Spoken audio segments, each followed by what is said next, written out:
Hey everyone. Amit, we have talked about the future of e-commerce and its various elements, be it from personalization commerce and headless technology. And we have even talked about 3D assets and virtual try-ons. The next progression would be Metaverse. But first, let's discuss what do we exactly mean by when somebody says shopping in Metaverse? So, I mean, what is the metaverse, first of all, right? Let's just quickly define that. I think broadly what people are coming around as a consensus definition is the notion of these persistent worlds, like games that exist for their own, time. They create their own timeline. And then you can participate as you see fit. But it's a whole universe running on its own timeline and its own, world dynamics and economics and so on and so forth. So these persistent universes often, they have to be interconnected, really, to unlock the true potential of what we're talking about. Because obviously, as a seller, I would like to sell to people in the metaverse, which means that which metaverse and all metaverses. And also I would continue to sell on social media, and I would continue to sell on my own apps and my own platforms and my own store and through my own, distributors and my ambassadors and through my own co-seller program. So I would like to be everywhere. So this is just one more place where I have to be.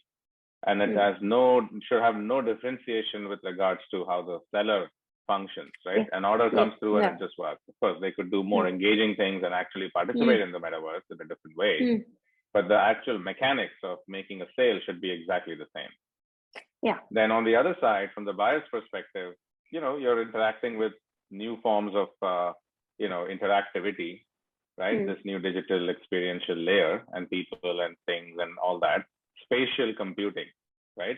Not just inside a VR headset, but also as extended reality comes into being and augmented reality happens and so on. We're talking about, ubiquitous, pervasive spatial computing, right? And from a buyer's perspective, it should become natural. Like I'm talking to you now, and I should be able to say, okay, sounds like you have a cool product that you have recommended and whatnot.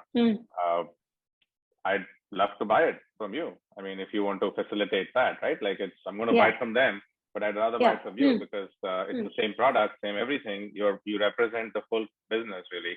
And every co-seller represents the full business of the original thing. So you can now buy from your local co-seller in a metaverse or on a Zoom, metaverse. This is a Zoom metaverse, right? In the Zoom metaverse, people look like their own selves for the most part until you start using avatars. So, so there is other thing, as you mentioned, moving from, we have different metaverses, gaming world, gaming universes.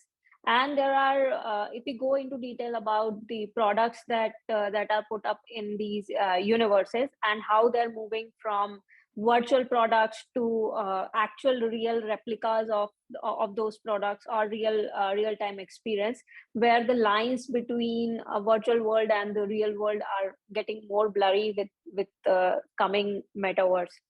So is it something which future holds for as a user, as a buyer, that I could expect a twin or a real life version of a virtual product that I bought in a metaverse or a real life experience?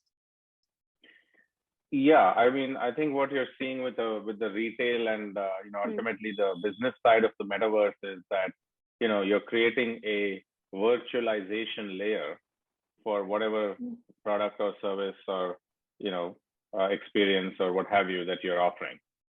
So an NFT, for example, represents that thing, that real world thing, whatever it is, right? And it represents access to it. You may have paid for that access already, so it's a ticket and it unlocks something, or it's a membership, right?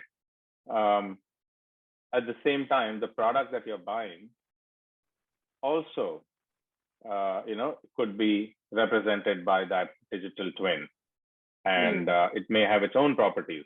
So your access to something and that something itself, could both be NFTs, right? Yeah. Ultimately, it has to be a real world in what I mean by real world, I mean it has to touch a person, the consumer, right? Which is a real person. It's not that an avatar is going to consume it. Yeah, exactly. Yeah. That's only a digital representation. So it's only a virtual layer. Ultimately, the real layer is still the real layer. It never changes. Yeah. And so we have to be in service of the reality of the situation, and not get carried away. As you can see in the crypto meltdown, people have got, there's no connection to reality. Yeah. And reality is not far. It's all the people. What is called reality? So when you connect reality to the actual thing, then you're good. Then you're creating within the realm of value. People understand it. They understand each other. They understand what they're talking about, and they're exchanging something of value. And the system is working based on that exchange, right? Yeah. That's across metaverses and all those things. And let's talk about the interoperability among different metaverse or different universes. So as you also mentioned that as a business, it should be like like just another a channel for revenue, but we are not very clear with the current situation of metaverse of this entire metaverse thing, that whether it will be interoperable or it will be like different bubbles of universe in which you cannot take things from one universe to another or things like that. Ideally it should be interoperable, but how is it going right now? It's not sure how it will turn out. See, think about it, what the situation is like today. Can you take your Facebook data and export it? No. So forget about the new world, right? The today's world. Can you take your bank data out? I mean, like for us, for myself, right? Yeah, for yourself only. Is it easy to take out all your banking data? Or it's or to move it from one bank to another. No. What is the hassle there? It's a significant problem. Yeah, right? It's a very significant hassle. Yeah. Right. So it's nowhere close to being solved today. Right. And we're just introducing new inoperable technologies, non-interoperable. Let me correct that. What do I mean by that? It's like the Bitcoin blockchain is inherently non-compatible with the Ethereum blockchain, in the sense that they're two different, ecosystems. And of course you can have a bridge, and of course you can integrate, and you can do all that stuff. And that's where, the tooling people and the, the next layer 2, in each world. And then you've got your layer 3 or layer 4 bridges that are now sitting across blockchain. So we are that bridge. Ultimately, Awake protocols are a bridge across Web 1, Web 2, Web 3, tomorrow Web 4 and Web 5 and all these things. You got to think in terms of the metaverse, or you got to think in terms really of the multiverse, the omniverse, the real verse, wherever people are. If you think about it from wherever people are, that's the multiverse. People are everywhere. Yeah. Right? And you can't go to every person. So you go to all the places, the major places where they do go. And if you can't go and talk to the places directly, then you talk to the people who are already going there and tell them to tell everyone who's already there. Yeah. Right? So you create the network on top of the real estate, whether it's digital real estate or physical real estate. You don't have to own it, but you do have to interact with people there. Yeah. You don't even need to go talk to the landowner, the real estate owner. Do you need to go talk to the real estate owner to meet somebody in a building? No. You just go meet them. So do you need to go and integrate into Facebook corporate department in order to go talk to people on Facebook?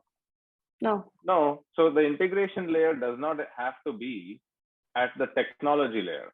It can be at a virtual layer. Okay. Yeah. Now that makes a lot of sense. Yeah. The community is. The community can do the integration. They are the community. They can directly talk to each other. You don't need the physical infrastructure to do that. Yeah. Cool. Yeah. That actually made a lot of sense of like how you can operate actually, and how you can engage with the community or increase your reach within multiple communities. Yes. You need to think of yourself as a community of communities. Yeah. Right. So it's either a person or another community that's in your community. Yeah. Amazing. Thanks, Amit. Thanks so much for shedding light on how we can look at metaverses from different perspectives.